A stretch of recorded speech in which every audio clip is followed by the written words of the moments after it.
இன்னைக்கு வீடியோவில் banana bread எப்படி பண்ணுறதுன்னு பார்ப்போம்.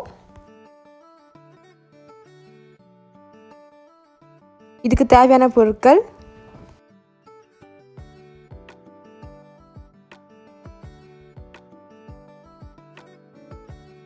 மைதா 1.5 கப், பவுடர் சுகர் 1 கப், அரை கப் உருக்குன வெண்ணெய், 2 முட்டை, கனிஞ்ச வாழைப்பழம் 3,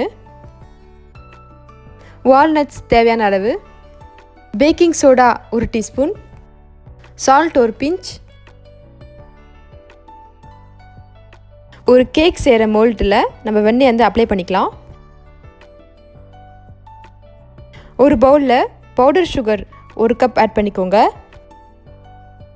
உருக்கி வச்ச வெண்ணெய் அரை கப் போட்டுக்கலாம். இப்போ மொத்தத்தையும் நல்லா மிக்ஸ் பண்ணி விட்டுக்கலாம். இப்போ இந்த மாதிரி ஒரு க்ரீம் பேஸ்டில் வந்துருச்சு. இதில் 3 பனானா வந்து ஆட் பண்ணிக்கலாம்.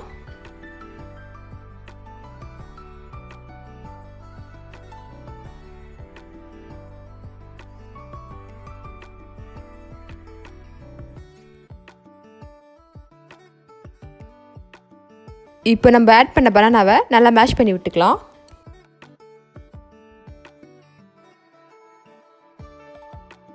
இதில் வந்து பனானா பீசஸ் இருந்தாலும் பரவாயில்ல, அப்போ தான் நம்ம சாப்பிட்றதுக்கு நல்லா டேஸ்ட்டாக இருக்கும். இப்போ நம்ம வந்து 2 முட்டையை உடச்சி ஊற்றிக்கலாம்.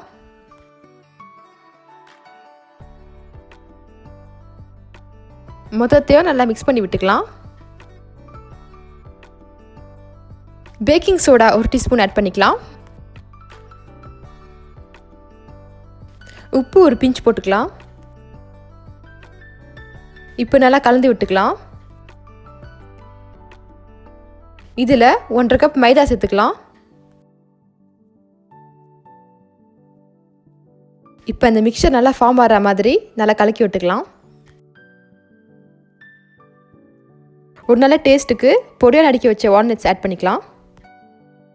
இப்போ இந்த வால்நட்ஸும் இந்த மிக்சரும் கலக்கிற மாதிரி நம்ம வந்து மிக்ஸ் பண்ணிக்கலாம். நம்ம ஃபஸ்ட்டு வந்து ஒரு மோல்டு வந்து பட்டர் தடவி வச்சோம்ல, அதில் வந்து இந்த மிக்சரை வந்து போட்டுக்கலாம். இப்போ இந்த மோல்டு இது மாதிரி ஷேக் பண்ணி வச்சிங்கன்னா உங்களுக்கு வந்து ஃபுல்லாக ஸ்ப்ரெட் ஆயிரும்.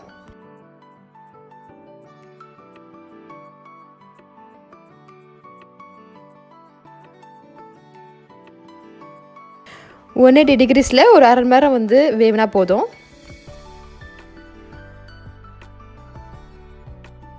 அடிக்கடி ஒரு நைஃபால் நீங்கள் வந்து குத்தி பார்த்துட்டு இருங்க. குத்தி பார்த்துட்டு அந்த மாவு உங்களுக்கு வந்து நைஃப்பில் ஒட்டாமல் வந்துச்சுன்னா அது ரெடி ஆயிடுச்சுன்னு அர்த்தம்.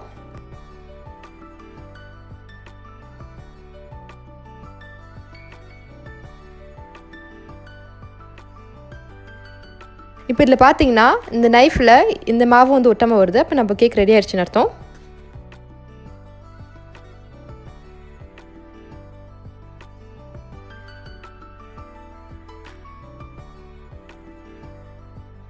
இப்போ ஓவன்லேருந்து வெளில எடுத்து நம்ம கேக்கை வந்து ஆற விட்டுக்கலாம். ஏன்னா இந்த கேக் ரொம்ப ஹாட்டாக இருக்குது. நீங்கள் வந்து அதுக்குள்ளே மோல்ட்லேருந்து ரிமூவ் பண்ண ட்ரை பண்ணிங்கன்னா அந்த கேக் அப்புறம் அந்த மோல்டு வந்து ஒட்டிக்கும்.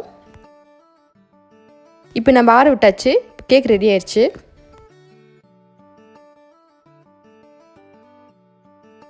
சர்வ் பண்ணும்போது இந்த மாதிரி ஸ்லைஸ் போட்டு சர்வ் பண்ணுங்கள்.